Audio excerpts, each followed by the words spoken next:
Episode 929, My Strength is My Story with Edie Sundby, the Mission Walker. Moms, needing a little inspiration and a ray of hope? You've come to the right place. This is the show that you can turn to for just the pick-me-up you need. This is Create Your Now, Your Best Selfie. Here's your host, certified life coach, personal trainer, and nutritionist, Christiane Wargo. Happy day. Today is my favorite day. It is My Strength is My Story series, and we have an extraordinary woman with us. Her name is Edie Sundby. Prepare to have God meet you where you are right now. It's going to be absolutely incredible. For those of you who are brand new to Create Your Now, welcome to this incredible family. I'm so delighted of your presence. If you already haven't had the opportunity, you'll want to head on over to createyournow.com, where you can learn more and sign up for the Kisses newsletter, the Keep It Simple Strategy Everyday Solutions to live, love, and impact. When you listen to this episode, we get real with what goes on in life. This woman was diagnosed with stage 4 gallbladder cancer, and she's still here today talking about it. It's an incredible story, God working through her life. There is no way that you're going to be sitting there going, I can't do what I want to do in this world, because Edie's going to bring it back to life. She's going to bring the adventure, the love, the trust, the faith, all with the ring of the bell. Without further ado, let's ring in Edie Sundby, the Mission Walker. Hello and welcome to Create Your Now, My Strength is My Story series. Today we have on an extraordinary, an exceptional woman. I cannot wait for you to meet her. Her name is Edie Littlefield Sundby. She is a woman on a mission. She's a wife to Dale of 42 years, a mother of 2 beautiful daughters, and 2 other daughters who were gifted to them when her brother passed away. Edie and her husband were making tracks to start their business when she became very, very ill. Edie was diagnosed with stage 4 gallbladder cancer. With only a 0.9% chance of survival, Edie had plans to live out her life a different way. A true fighter and a spirited woman, nothing, not even cancer, could hold her back. What rang true in her life were the bells of El Camino Real Mission Trail. In her brand new book, The Mission Walker, and oh, you all are going to want to pick up your own copy, Edie opens up about how God provided the way through cancer and the strength to escape from fear and ring each and every day in with a new grand adventure. Edie, I am so honored to have you here, my friend and sister in Christ. Welcome. Thank you, Christiane. Oh, it is such an awesome honor to have you here. I read your book. Obviously, you can tell by the marked up pages. It isn't out during this recording. It's not even out on the shelf. So I was lucky to get an advanced copy to read. Your story is incredible. Thank you. It is, and it's a beautiful story. I mean, everybody has a story, and that's one thing I love about this series, My Strength is My Story, and here you get to tell your story. So before we jump in and we go back a few years in time, I want you to tell us a little bit about what keeps Edie hopping right now. Just right now? Just right now. Walking. Actually, what I did first thing this morning, Christiane, at sunrise, I walked in the canyons outside of San Diego. Actually, it's Torrey Pines Canyon is the area. Yeah, at sunrise, I try to do that every morning. Oh. But I have a reason for that, and that is I have one lung because I lost one lung with cancer, and it keeps my lungs inflated. But more than anything else, it keeps my spirit inflated. Oh, that is beautiful. Your spirit inflated. If people could just go around with that aspect and that picture in their mind, Edie, can you imagine what their life and how different it would be? You know, it's interesting because I think when we're outside, we sense it. We feel it so strongly. Yes. And especially when you're in the wilderness, like in a canyon. And I have this point in the canyon where I stop every morning. And I just open my heart to God and I say, astonish me. And he never fails to deliver. Every single morning, I am astonished by the wonder of it, actually. I'm actually overwhelmed with wonder. That's incredible. Now, nobody knows the story yet like I do in your brand new book, and we're going to get into that. But for you to sit here and tell me right now, astonish me, you have been astonished. Every day has been more than a great adventure, I would say. Take us back to when it all started and you became really, really ill. Okay, yeah, every day is a bonus day. And it all started one day in 2007 when a doctor, a stranger, because I hadn't been to a doctor in 20 years since the birth of my children, a total stranger told me, and my family's all gone, children away at college, my husband's working overseas on a business, and so I'm by myself. But it couldn't wait. So the doctor, whose physician's assistant, had started doing some tests and did more tests and more tests and more tests. And about 3 days of intensive testing and me getting more nervous all the time, he called me into his office. And like I said, he was a stranger. I'd never seen him before. The first thing he said is, "Where's your family?" And I said, "I'm sorry, I'm all alone. They're not here." And he said, "You need to call your family." And he said, I would really like to talk to all of you together. But he said, what I have to tell you can't wait. And he said, "You're filled with cancer." Well, no, he didn't really say that. He just said, "You have cancer." Oh. And by then, I'd done an ultrasound, both a pelvic and a abdominal ultrasound. I had done a CT and then another CT and then an MRI. All of this without seeing any doctor, just through a physician's assistant, since I didn't really have a doctor. Right. And so I was, the handwriting was on the wall that there was something very serious with me, even though I really felt pretty darn good. And so when he told me, I was shocked but not surprised. And you can be shocked and not surprised. Mm-hmm. When you were sitting there, Edie, though, because it's unfortunate that we all get some kind of bad news in our life. Yours was a little bit more devastating because when he was calling for your family, "Where's your family?" and you were told you had cancer, where did your mind go right then? Well, it's interesting because I think it's really sometimes easier, Christiane, when you're by yourself. Because you don't process things as emotionally. Because had my family been there, it would have been just devastating emotionally. Yeah. And we probably would have all pretty much been overcome with shock and surprise and grief and negativism, actually. But because I was all by myself, I processed it a little bit more slowly. And that's one of the reasons I love to walk, by the way. It allows you to process things slowly, especially when they're coming at you at 1,000 miles an hour. Yes. But anyway, the first thing I thought of, not the first thing, I was still stunned, but the first things I thought of, the most important thing, I reached back in the recesses of my mind and thought, well, what have I heard about cancer? I knew nothing about cancer. The only question I knew to ask that I knew that was really important was, has it spread? Has it spread? Because, a lot of cancers at stage one cancer is pretty much 95, 97% curable. Now, you have to fight through it with surgery, radiation, chemo sometimes, but it's 97% curable. Stage 2 is most often 87% and greater curable. But I knew enough to know that if it's spread, it's metastatic cancer, it's incurable. Yep. So I said, has it spread? And he said, yes. And then he just opened up.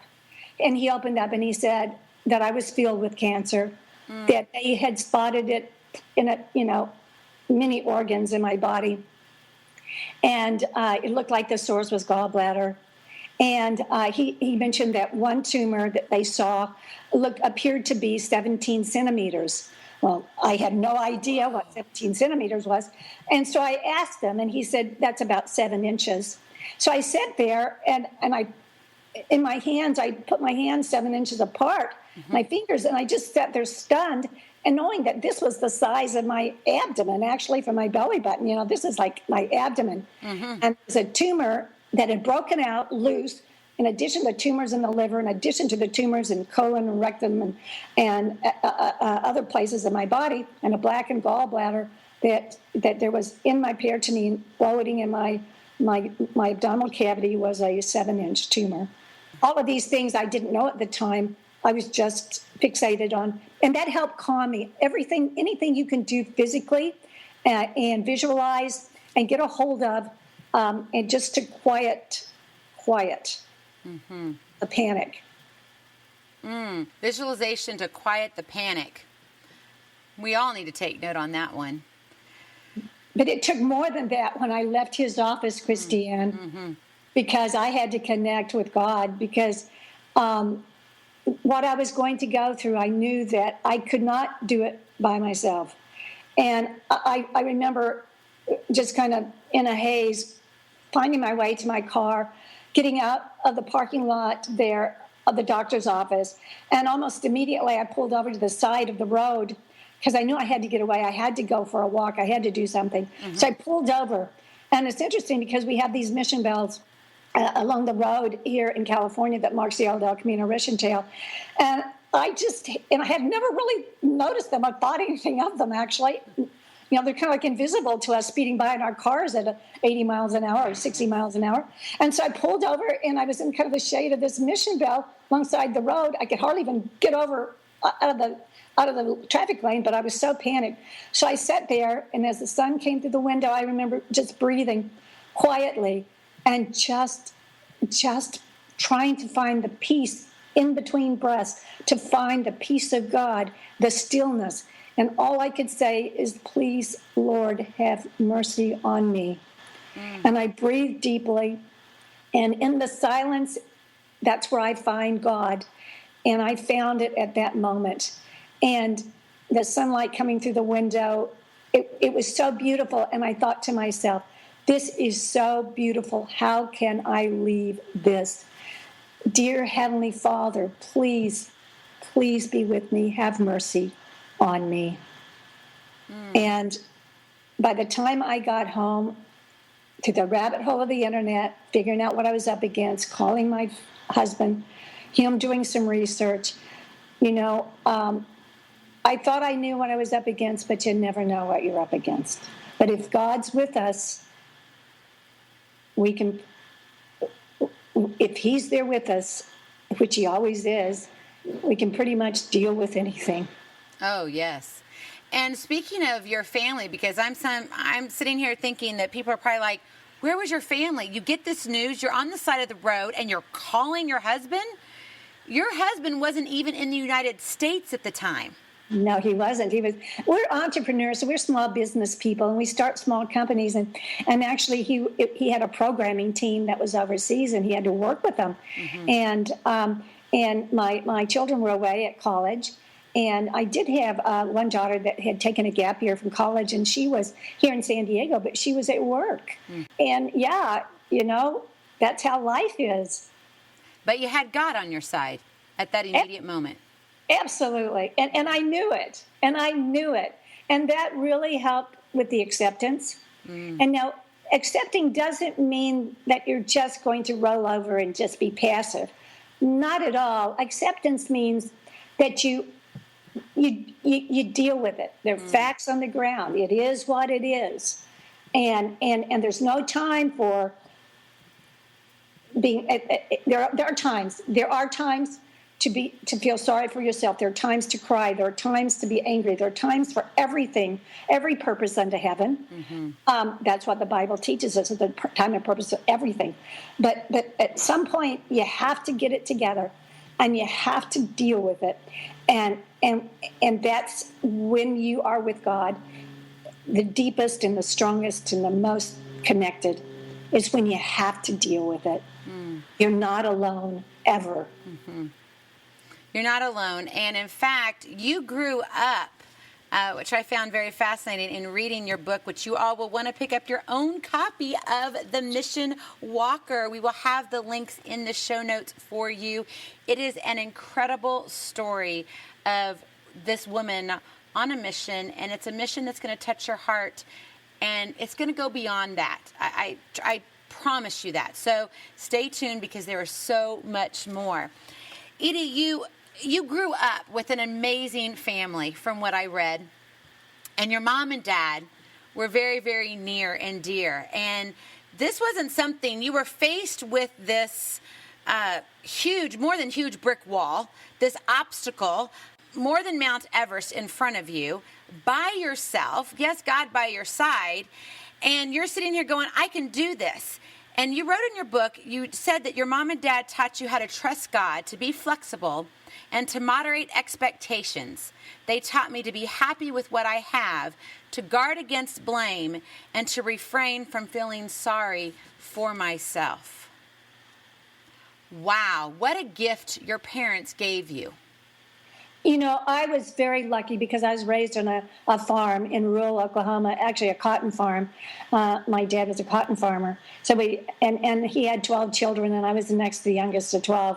And so they were pretty much exhausted. My mother had 7 of us. My dad's first wife died, actually, at a very early age. He had 5 children, and then he married my mother, and they had 7 of us. So by the time I came along, the next to the youngest, they were tired. They were pretty exhausted, which was actually a good thing, because it allowed us the freedom to live as we could live, as we wanted to live, with a tremendous amount of freedom. They didn't have a lot of expectations. We made our own expectations, and which, by the way, our own expectations are always so much greater than anyone else's. We don't need any outside pressure in terms of expectations. Heaven knows we have enough of that.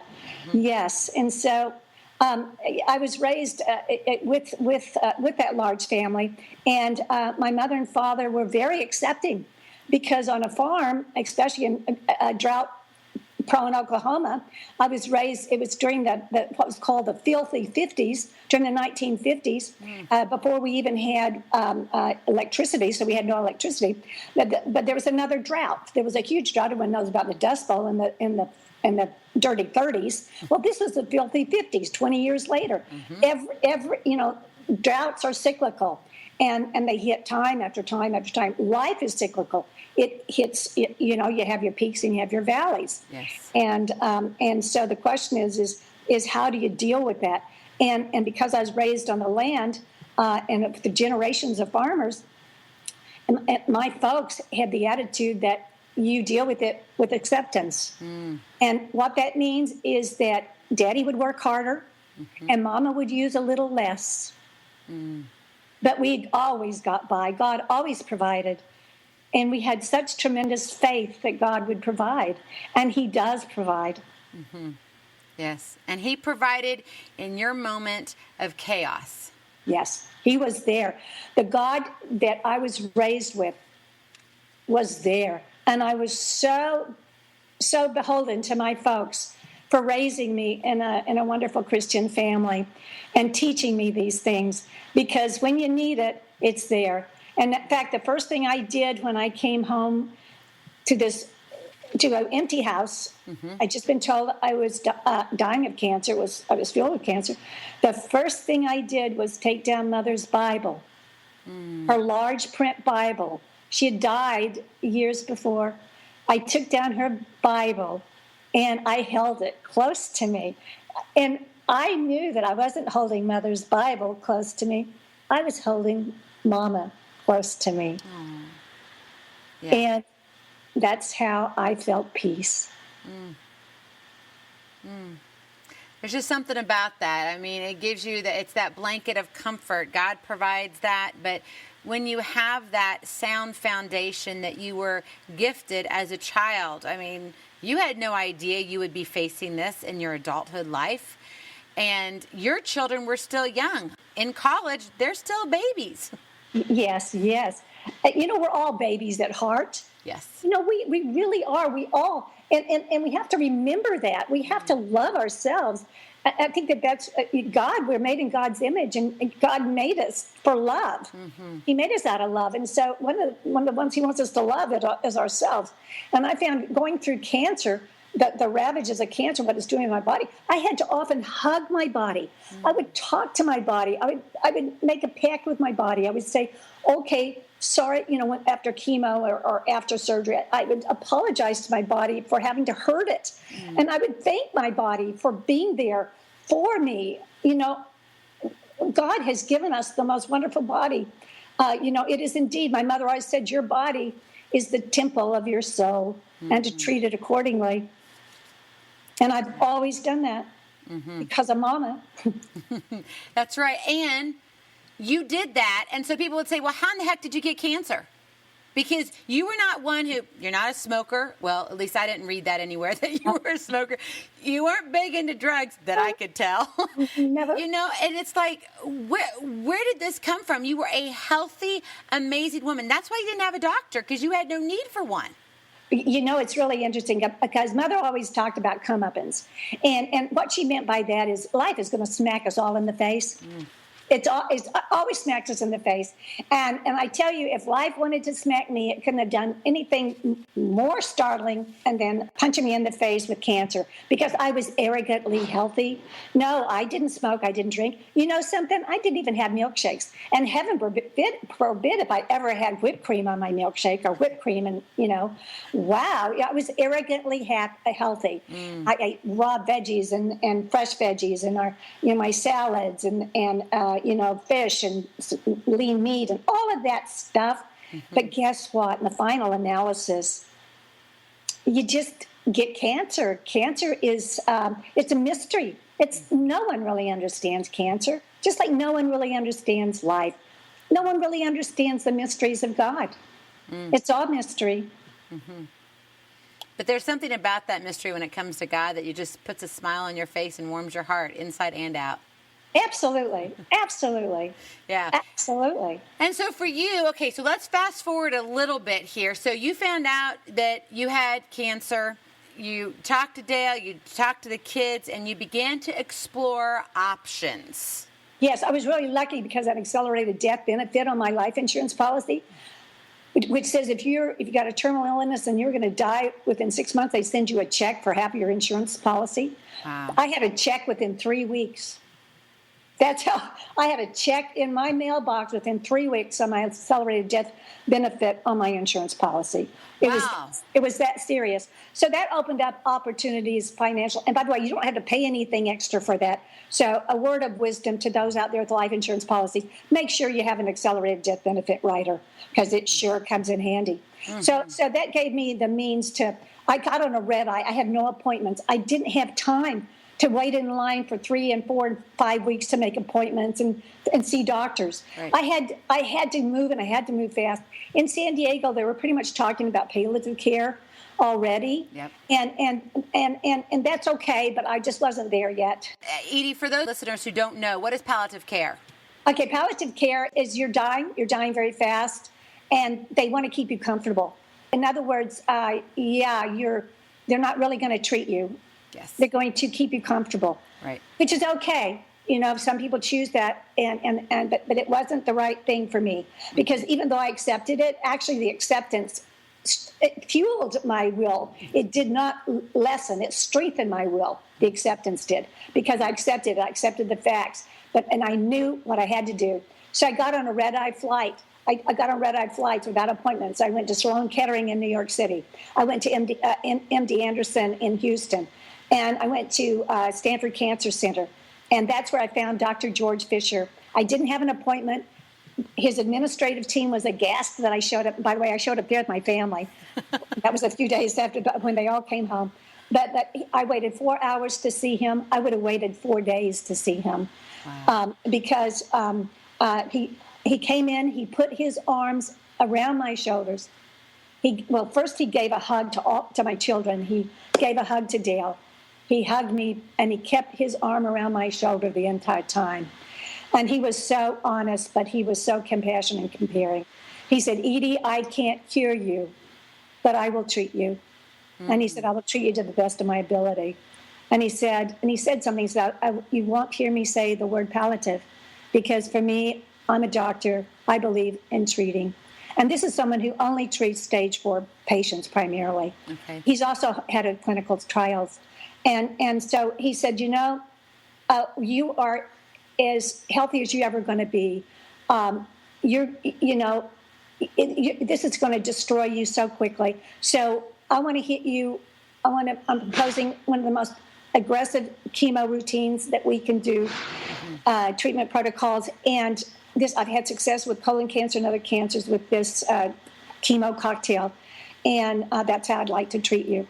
And I mean, I would have done anything this man said, because I knew in my heart, I could see in the eyes of my family, they knew in their heart. We all knew instantaneously in our heart that Dr. George Fisher was our doctor and our doctor. It's a family kind of thing. Mm-hmm. Mm-hmm. And he, by the way, he has done so much for other members of my family, not just me, in helping them deal with things, because they can't control anything. I at least can control some of the stuff. I can try to control the diarrhea. I can try to control the nauseousness, the vomiting. I can try to control my emotions. I can try to control these things that are happening inside my body. But your family feels so powerless. Yes. And it's anticipated grief. It just devastates them emotionally. Mm-hmm. And Dr. Fisher and my medical team helped us deal with all of that, because it was happening very fast. What a special team. Oh, amazing. I'm so lucky. I'm so blessed. And by the way, Christiane, I have no idea why I'm alive.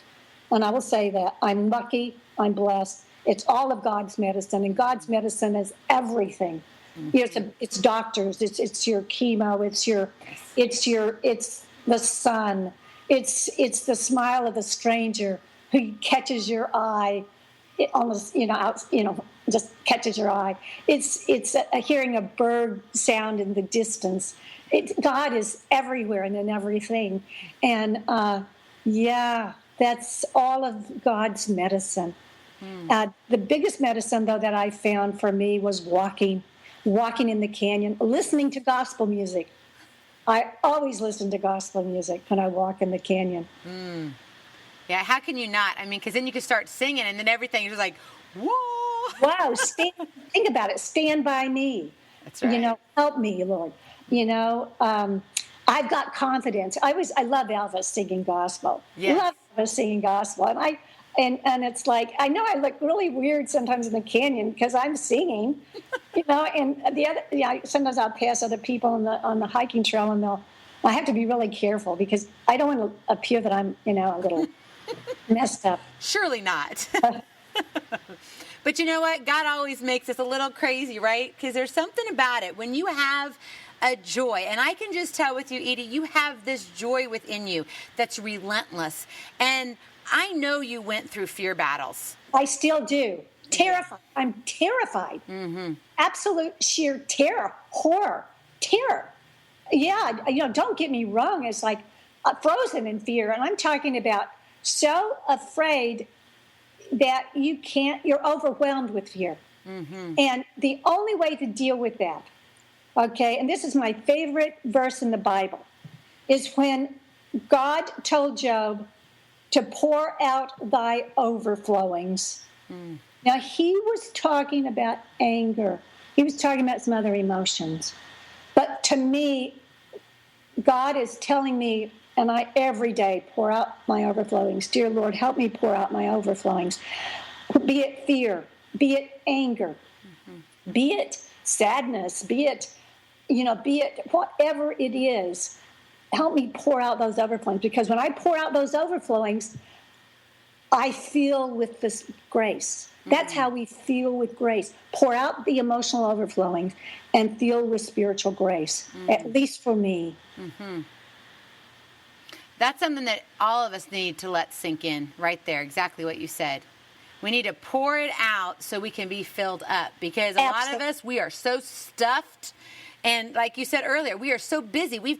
You pulled over almost, trying to avoid traffic when you got this news. Yes. But we live our lives like that all the time, 24/7. That's why I walked, and that's why I walked 1,600 miles. Okay, now I didn't do that one time. I had two different walks. The first walk was 800 miles from San Diego to Sonoma. I had never walked more than 7 miles. Actually, that weekend was the weekend before I walked 7 miles. Before that, the most I'd ever walked was 4 miles. But and I went out to do a little test walk, did 7 miles to see, if I could get by the first day. Yes. And I knew I was going to walk one step at a time, one day at a time, and trust in God to decide how long and how far.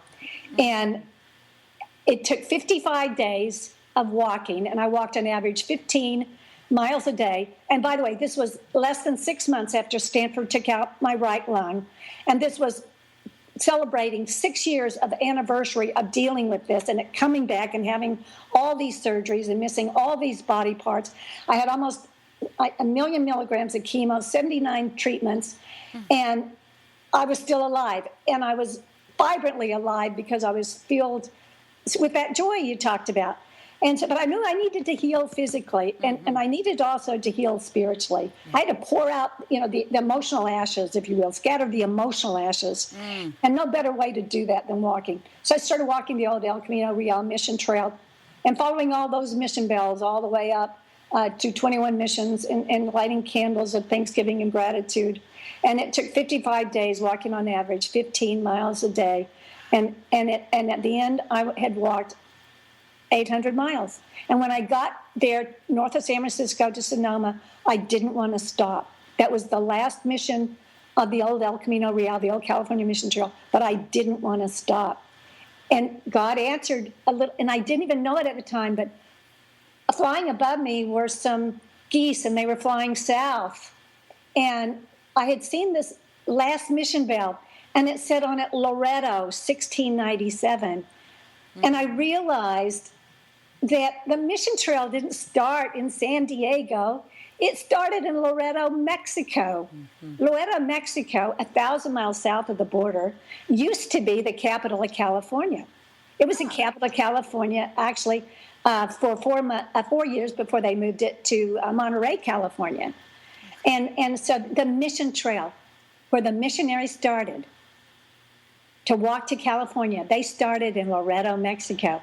So as I saw those geese flying south and those hawks circling above me, and I saw this mission bell that said Loretto 1697, I was so filled with joy, so filled with grace.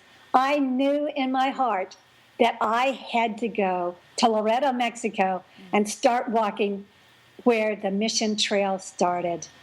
And I didn't know how or when. I didn't speak Spanish much. I didn't have any idea when. I didn't think about any of that. I just let that little seed float out there in the wind. And sure enough, cancer came back 2 years later. It came back in my remaining lung. I did that walk, the first walk, the 800 miles, in February of 2013. I finished in April. In 2015, in February of 2015, almost exactly 2 years later, cancer came back in my remaining lung, in my left lung. That, again, was another wake-up call, another little smack, a gentle smack, because it was just one tumor instead of being, exploding with tumors like I had for so many years. But so, yes, I had that. I knew I had to finish my mission walk. So, and I do things in between my 3 months at Stanford. After that was treated with radiation, they couldn't do surgery because it would take too much of lung tissue. I didn't have much lung tissue left. So we radiated successfully. And I had an appointment at Stanford Cancer Center, and literally within 3 weeks, I crossed the border, got a flight to Loretto. They're in Tijuana. And I had the promise of a vaquero for 5 days. A vaquero is a cowboy. Okay. For 5 days. And I had the promise of a pack mule, 2 pack mules actually, a saddle mule and a pack mule for 10 days. That's the only promise, the only that I had. And so I went down to Loretto again by myself. And I knew it was going to be the wildest, craziest, most wonderful adventure of my life. And again, I didn't know if God wasn't going to allow this adventure to be a day adventure, a couple of hour adventure, or if it was going to be the 2 months that it would take me to go from the 800 miles, 1,000 mile zigzag, all the way to the California border.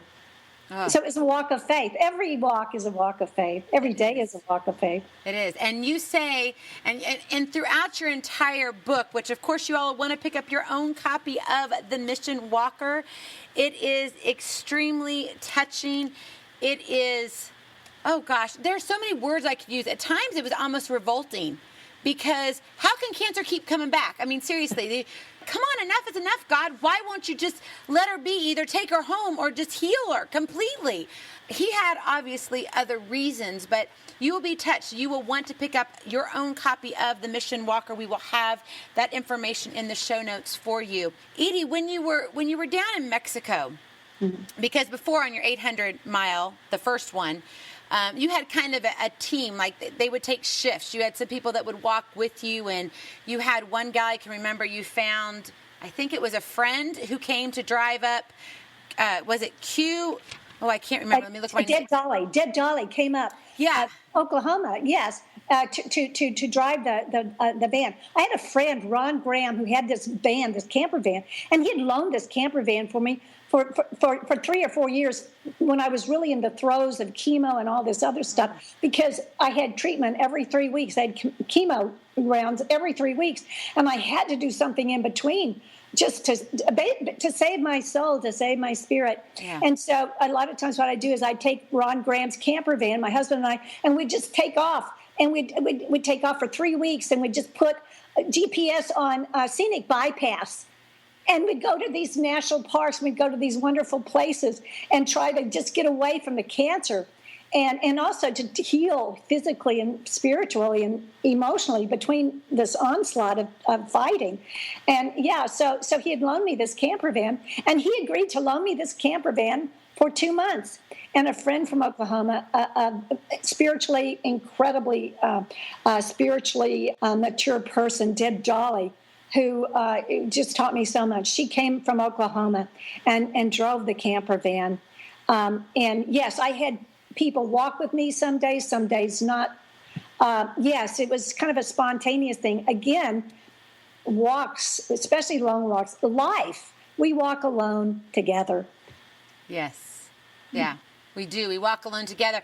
And the camper, which I thought was very interesting, the plate was Q random. Q random, yes. And I love that because I thought, God doesn't work in randomness.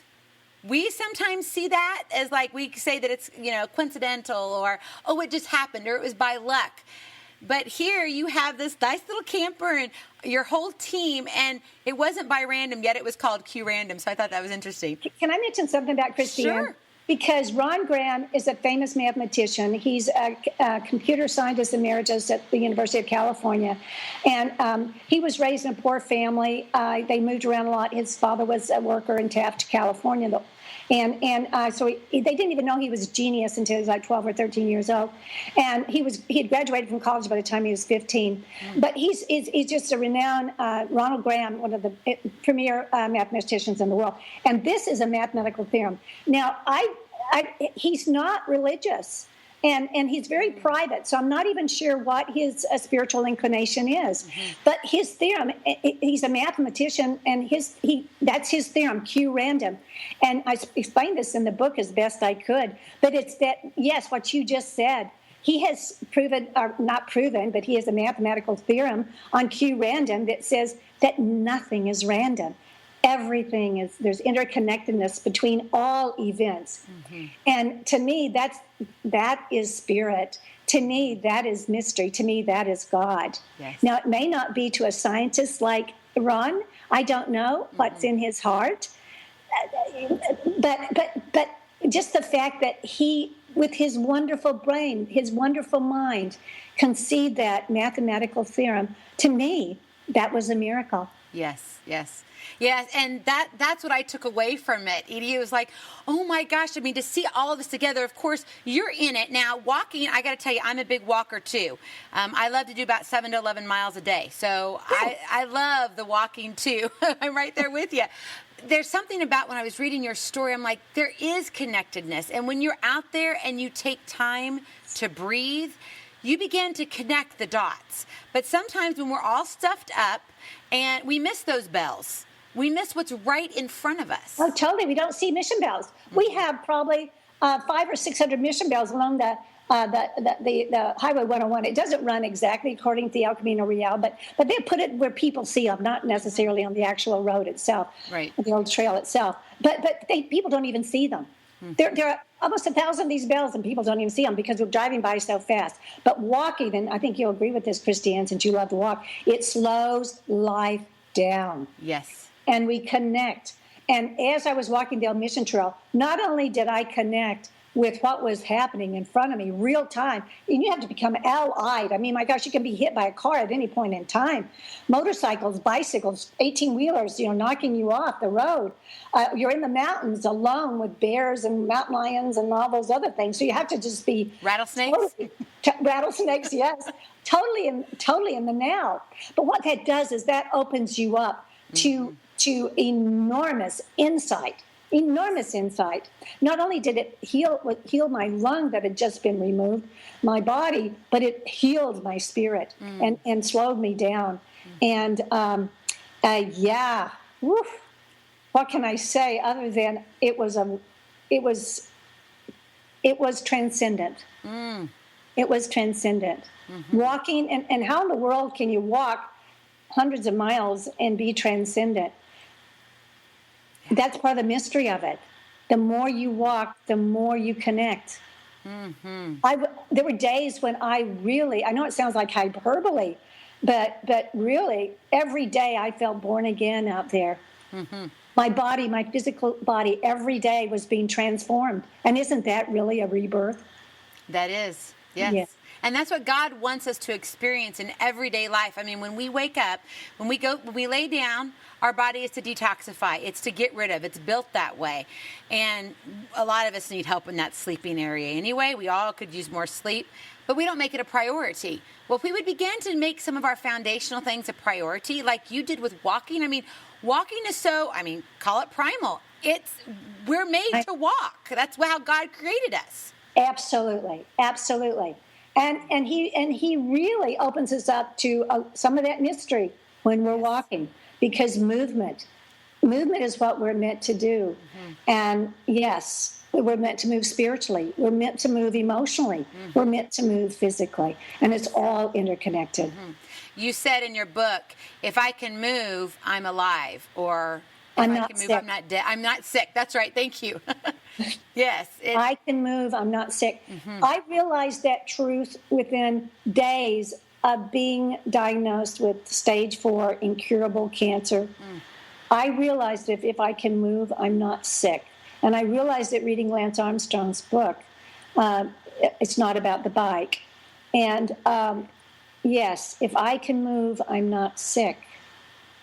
And so that I started moving. I started walking. Well, I've always walked. I've always moved. But that took on new meaning. Yes. And I knew that God was going to slow me down. And God was going to slow me down to the point that some days I could hardly move to get out of bed. But that's okay. I could still get out of bed if God was willing. I knew that some days that God would allow me the energy to walk around the block. And then I knew that some days that God would allow me the energy and the will to walk a mile. And that's how life is. That's how walking is, which I think is a metaphor for life, is we just start out and God decides how long and how far. That is so beautiful. So you're walking on the second half of your life. Yes. of this craziness. You've already had now 2 fights with cancer, because you had the first diagnosis, then it came back. And now you've decided after that, in between that 3-month wait, right? If I remember correctly, now you're doing the Mexico area of the trail, correct? Actually, what had happened, I'd had 4 surgeries by then. I skip over a lot of stuff in the book because it's not an illness narrative. Right. I didn't want to make it completely an illness narrative. So I skipped over a lot of that. In fact, most of the book is that last half, which is all Mexico. Yes. Because that was such an amazing experience. Yes, and so cancer I had 4 surgeries by then. I'd had liver surgery, which had taken the gallbladder, and it was radical abdominal surgery. I had lung surgery where I had lost my right lung. I'd had colon and stomach surgery where 10 inches of my colon and 2 inches of my stomach had been removed. And then 6 months before I went down to Mexico, I had throat surgery because I had some lesions on my thyroid and my parathyroid glands, which regulate your entire metabolism and your calcium and all that other stuff. It was going haywire. And so actually the same surgeon that opened me up and did the liver surgery was also one of the best parathyroid surgeons in the country, Dr. Jeffrey Norton at Stanford Cancer Center. So he had opened up my throat and had done some pretty major surgery in my throat 6 months before I went down to Mexico. Wow. And you still went? Oh, absolutely. Absolutely. Didn't hesitate. Although I tell you, there were times on those mules when I was just being jostled and actually hanging on for dear life. Being in the Sierras, there's 6 Sierras down there, these mountains. And of course, it's that one of the hottest deserts in the world. It's part of the Sonoran Desert. And it's like, it's so brutal. It's physically so brutal. Number one, it got my mind completely off cancer. Totally off cancer. For sure. It was wonderful. And actually, it was so brutal on the outside of my body with the cactus and the rattlesnakes and all that other stuff. Just the terror of all those physical things. Yes. But it got my mind out, and it taught me. I think what God was trying to teach me down there is that He has given us the power within to control fear. We had the power within to control fear. And I've never been able to do that, Christiane. I've never been able to control that terror. I haven't been able to control that fear in 8 years of dealing with it and dealing with it with the cancer. Even in that 800-mile walk all the way, from San Diego to Sonoma, the fear was still there. Yeah. But when I went down to Mexico and finished in that brutal environment, something happened to me. I lost my fear of fear. Wow. I lost fear. Pour out thy overflowings, God told Job. Pour out thy overflowings. And I think God realized it was going to take something pretty darn radical for me to pour out my overflowings of fear. And I didn't know it at the time. I'm just now reflecting on it, actually. And I think it took a brutal walk. It took that walk to pour out that overflowings of fear. What a blessing in the midst of tragedy. Yes. By the way, one thing about the book I'll just mention really quickly is the way it came about is I'd written an article 3 weeks before I left for Mexico. I wrote this really quick article. I sent it to the Wall Street Journal, and they published it. It was called The Walker and the Saint. And I was just amazed, and they almost published a whole page.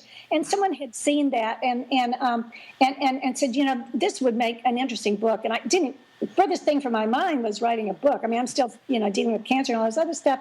And so, and I had this calling, if you will, to finish the mission walk. And so, but 3 weeks before I went down to Mexico, this person called me and said, Edie, I'd like to see if anyone's interested in a book deal. He was an agent in Los Angeles.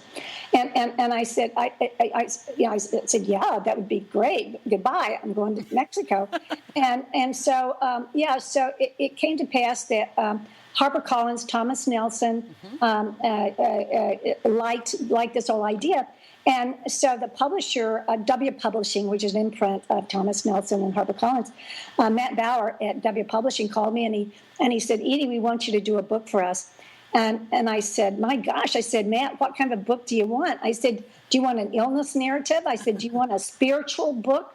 I said, do you want a historical narrative? Do you want a crazy Indiana Jones Wild West adventure? I said, what kind of a book do you want? And you know what he said, Christiane? What? All. And it's, yes, it is all. And he said, I want it in 3 months. This was in May of last year. Oh, my goodness. May 24th of last year. He said, I want it in 3 months. Can you deliver a 70,000-word manuscript to me by the end of August? Wow. Well, that was good timing because I was in between my cancer appointments, my oncology treatments at Stanford. I'd just been there the 1st of May, the end of April, and I had to go back in September. So I said, sure, I guess. So I had my husband take me to the desert to Palm Springs, rented a little bitty casita. It's 124 degrees outside. Wow. We loaded up with stuff in the refrigerator in the pantry from Costco. And then my husband left me. And I used Amazon Fresh to deliver my fresh milk and my fresh veggies, right? Oh, my goodness. Because 120 degrees outside, I don't have a car. Right. But every single day, for 90 days, for 3 months, every single day, I wrote. And I wrote, and I wrote, just like walking. You know, you think, I can't walk 800 miles. Mm-hmm. No, you might. Well, just go out just one step at a time, one day at a time. And writing a book is one word at a time, one paragraph, one page, one day at a time. And I read something by Stephen King, and Stephen King said, if you can't write it in 60 days, it's not worth reading. Oh. And that's what he said. Mm-hmm. In fact, he said you write it in 60 days, but then you take 6 months editing it and tightening it up and making it readable, actually. Yeah. And so basically, I had such an amazing team there at W Publishing, at Thomas Nelson, that helped me once I gave them the manuscript. And I was working with this wonderful lady in Palo Alto. Her name was Cindy Tiberio. She was absolutely fantastic because I would write and I'd send it to Cindy. I'd write and send it to Cindy. Well, it was 6 weeks. I started with the Mexico piece first. Oh. And it was 6 weeks, and I hadn't even finished Mexico. And Cindy said, Edie, get out of Mexico. Get out of Mexico. You're never going to be able to do this, finish this book.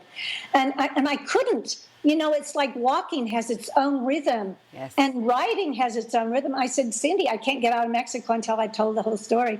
And so, lucky for me, I kept throwing things to her, and she was, you know, she'd tell me, well, you know, this is unclear, and do this and do that. She was absolutely wonderful to work with, and so, I got it done, and then I had like 3 weeks to write the rest. Well, I'd already written a lot of the upfront about the cancer journey a couple of years before, trying to deal with what was coming back in my lung and everything. Mm. So I had some pieces written. And so, yeah, we put it all together. And I had 90,000 words to send to HarperCollins at the end of that 3 months. And then they edited it down and tightened it up. And I think they did a good job. Don't you think so, Christiane? Oh, I do think so, because everybody's going to want to pick up their own copy of The Mission Walker. We will have the link in the show notes for you. You will want to hear and read the incredible story, the entire story, from the rattlesnakes to even when they were on the side of the road with the broken down truck and the guys, and you're trying to load up the mules and all of this stuff. It just, you were hiding behind the bumper underneath. Yes. One of the problems in Mexico, and this is a tragedy, it's absolute tragedy, are the drug smugglers. They call them narcos in Mexico. Mm-hmm. They're drug smugglers. And there's nothing to me more evil than drugs and what it does to societies, whole communities. Yes. I was so blessed because had I found myself in the wrong place at the wrong time, I don't know what would have happened to me. Because those old arroyos and those old trails through Mexico are really the smuggling trails are where the narcos are. And we had several different situations with the vaqueros. Actually, I had a vaquero. We had a difficult situation, and he got a little frightened, and he actually left me. And but that was okay because the next morning another vaquero showed up to continue my trek north towards the California border. But I tell you the truth, none of that scared me. None of it. After dealing with stage 4 cancer, narcos don't scare you. Now, had a narco been pointing a gun in my face, I would have been terrified. Yes, I would probably died of a heart attack. Mm-hmm. But one of the things that cancer helps you deal with is anticipatory grief. You learn to control and not give in to anticipatory grief. If you're going to give into grief, give into real grief. And try not to give into anticipatory fear. And isn't that what all fear is, anticipatory fear? Yes. It's the fear of the unknown. Mm-hmm. It's not always what's happening right now, although that can be very terrifying. Mm-hmm. Yeah, but it's not as terrifying as that the darkness of our minds can make it. Mm-hmm. And that's all those things I learned out on the old California Mission Trail, that 1,600-mile mission trail from Loreto, Mexico to Sonoma, California. God taught me how to pour out my overflowings of fear. Mm-hmm. And he did that by putting me in the most amazingly fearful, terrifying situations that imaginable.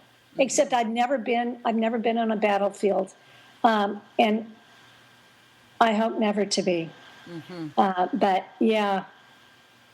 Yeah, you fought your own battle already. And we never know how we're going to react. Like, I don't know how I'm going to react this afternoon if I am in a fearful situation. I have no idea. I have no idea. Because one thing cancer's also taught me is you think you know what to expect. You think you're prepared for what you expect. You're never prepared for what you expect. Ever. And we never know until that very moment in time how we're going to react.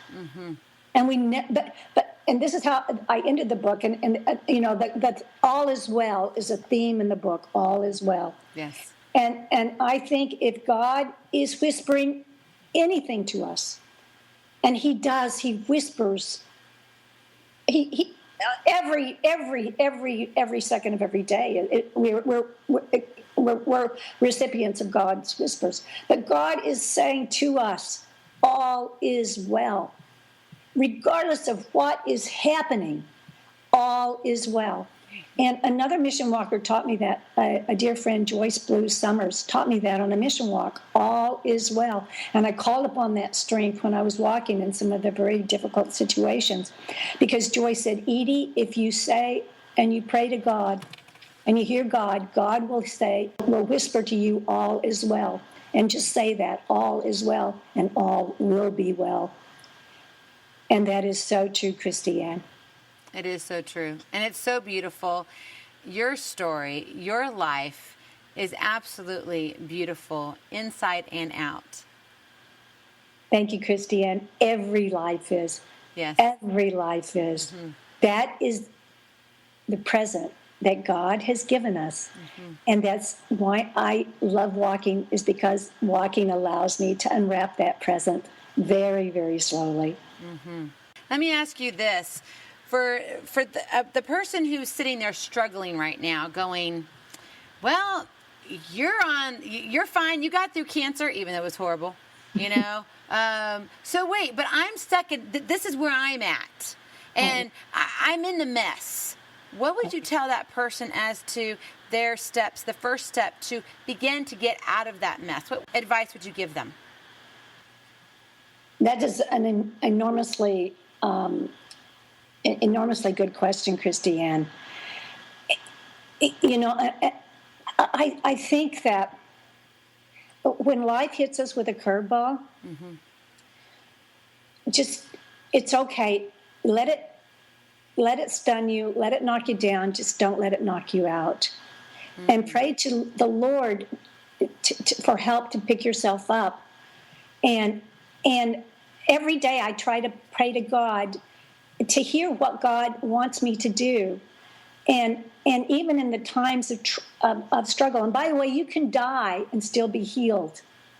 God can still heal you, and you can die. And all is well. Yes. All is well. But when the person is, when there's mud, and the mud needs to settle, and everyone, all the wisdom teachers throughout the world, Confucius, Buddha, all of the prophets in the Old Testament. You see it in Ecclesiastes, you see it in Proverbs, you see it in Psalm over and over and over again, and of course the message of Jesus going into the wilderness and settling what Jesus had to settle in the wilderness, is that we are all going to be slapped in the face. Okay, we're all going to be tempted to despair. We're all going to be tempted to turn away from God. We're all going to be tempted to give in, whether that evil is cancer, whether that evil is drugs, whether that evil is another person. Sometimes we have to just trust in God to get us through it. And you've done that. I keep doing it every hour of every day. Honest, I have two prayers. I start the day and I end the day. I start the day every day. My prayer is, thank you, dear Lord, thank you. And I end the day as I'm falling to sleep is, dear Lord, please have mercy on me. How beautiful. You're truly a mission walker, and I think everybody's going to just be going, I mean, I'm already tearing up. You are just such an inspiration, and God obviously said, I'm not finished with you yet, Edie. I've got something bigger planned. And your mama was right when she said, you only have one life. Mama always said, don't waste it. And you have never wasted your life. Well, I have, Christiane, but thank goodness, we have second chances. Thank goodness for second, third, fourth, fifth, sixth chances. That's true. I think that's part of the beauty of being human. Yes. Is God didn't make us perfect. But He gives us lots of chances. And had He made us perfect, I mean, we wouldn't need Him, would we? And actually, it's we'd be bored. The most imperfect. Woo! It's when we're actually wasted. Yes. That we need Him the most. That we need Him the most. And I think sometimes Jesus has to fling us into the gutter in order for us to pick ourselves up out of it. And one of Philippians is one of my very, very favorite, is suffering. And it's suffering produces courage. Courage produces endurance. Endurance produces hope, and hope will never disappoint us. Hope, faith, God, our Lord Jesus Christ. Amen, sister. Woo, I'm ready to get walking. I'm just saying, can we start today? Can you and I just go on a walk right now? Let's go. I'll jump on a light eye. I don't know what the late red eye, because red eye is early, but regardless, the late night one, we could get up in the morning, right? Surely. Well, as we begin to wrap up, Edie, I know people are going to want to connect with you. Where can they find you? I have a Facebook page called The Mission Walker. And please connect with me on the Facebook page, The Mission Walker. Okay. And connect with me. And if you are ever in California and you're riding, if you're in a car and you see some person that looks like a homeless person that's walking, but they look deliriously happy and they may be singing gospel and it's Elvis gospel, they can connect with me there because it's me. Amen. I love that. I love that. You keep singing your gospel. Edie, though, before I let you go, I have one final question for you. The series is called My Strength is My Story. What has your story gifted you? My story reconnected me with my mother and my father. And the strength that they gave me and the blessings they gave me being raised in a sincerely beautiful Christian home. And those roots that they provided me at a very early age that I really was not appreciative of or even conscious of, are really what has saved my life. My mother and my father had been dead for years, and yet their faith saved my life. Wow. What a blessing. And I know your mom and dad are looking down at you, your brother even. Ooh. Yes. Yes, for sure. All of them. Oh, Edie, I hope that we can connect again because I sure have enjoyed our time here today. You are truly a gem, and I wouldn't call you a diamond in the rough. God is making you more than a diamond. Why, thank you, Christiane. It's been an absolute delight speaking with you, and I hope someday to have the pleasure of walking with you. Amen. I will be there. Thank you. Feeling inspired, ready to train for life and love your journey?